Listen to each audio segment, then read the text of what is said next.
Hey, what's happening everyone, and welcome once again to the channel. I have just listened to Yes version of Every Little Thing, so now we're going to go ahead and listen to the Beatles version, do a little bit of a compare and contrast.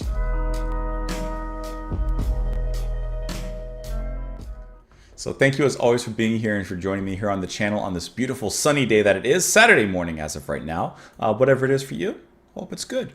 Like I said, we listened to Yes's version of Every Little Thing. We're going to listen, ouch, to the Beatles version.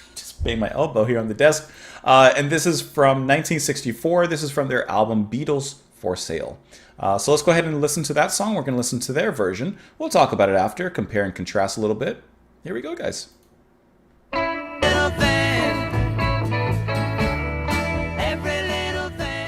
That's really awesome. Okay, so obviously this is the original. We listened to Yes version first. That is really cool what Yes did with this version. So Every Little Thing by the Beatles is the heart. Like, this is true heart to me. This is the Beatles at their essence, at their purest, and you still hear the little adventurous notations in what they bring. The timpani with that drums, the boom boom. I love that. The piano stands out a little bit more here than I would say Kay's organ does, which I think is really nice. So even though to me this is a little more quaint and charming, whereas Yes version is more adventurous and adds a little bit of frantic nature to it, I would say, I'm not going to say which one's better or not, because I think that they actually both stand quite well on their own.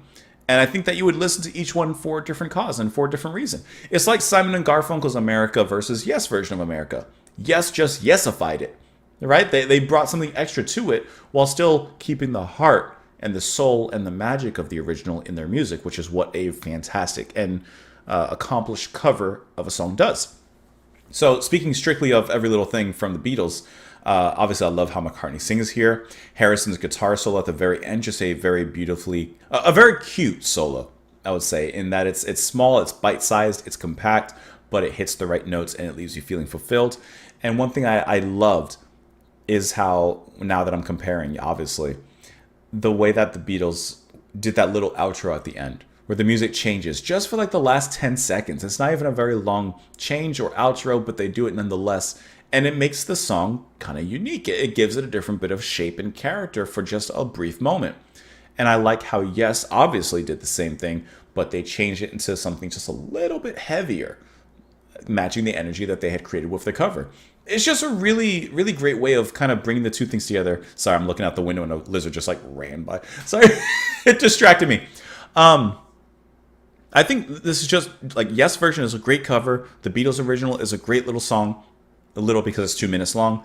Like, that's just good. The lyrics are the same. I was following the lyrics still from the Yes version as the same thing. I really enjoy how Yes expanded upon it, but it's also nice to see this charming song from the Beatles on its own, without that frantic energy and, Bruford really going off and cooking. Ringo here is just putting down a steady beat, but once again, I like that timpani that's added here, as well as the piano from McCartney that adds a nice little bit as well here. While we are not going to look at the lyrics again, which are relatively straightforward, let's go ahead and look at the Wikipedia page for the Beatles track here. So it says that Capitol Records first issued the song in the US on the Beatles 6 in 1965. The track is an early example of the Beatles' use of non-rock instrumentation through the addition of timpani drum over the choruses. That's what I mean. Obviously, this is before any of the Beatles albums that we've listened to here on the channel, but that's what I mean. Like, you can still hear those little nuances that would sneak into their discography as they kept moving forward and progressing and experimenting. So I just like how they did that.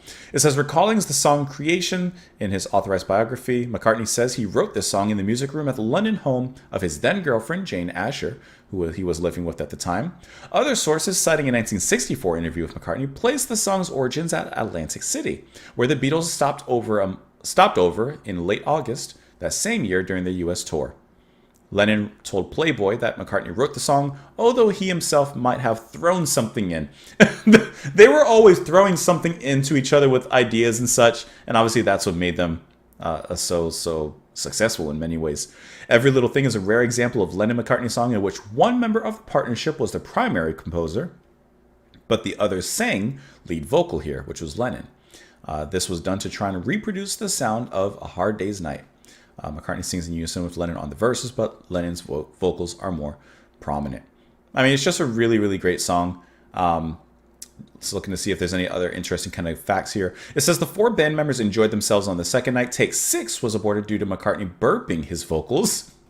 And take 7 was finished but ended with loud laughter.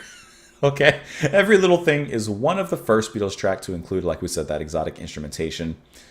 In addition, musicologist Walter Everett highlights the subtle use of piano. That's what I was saying, how the piano sounds really nicely in here compared to Kay and what he did. Not that Kay did anything bad, I'm just me, what I'm saying.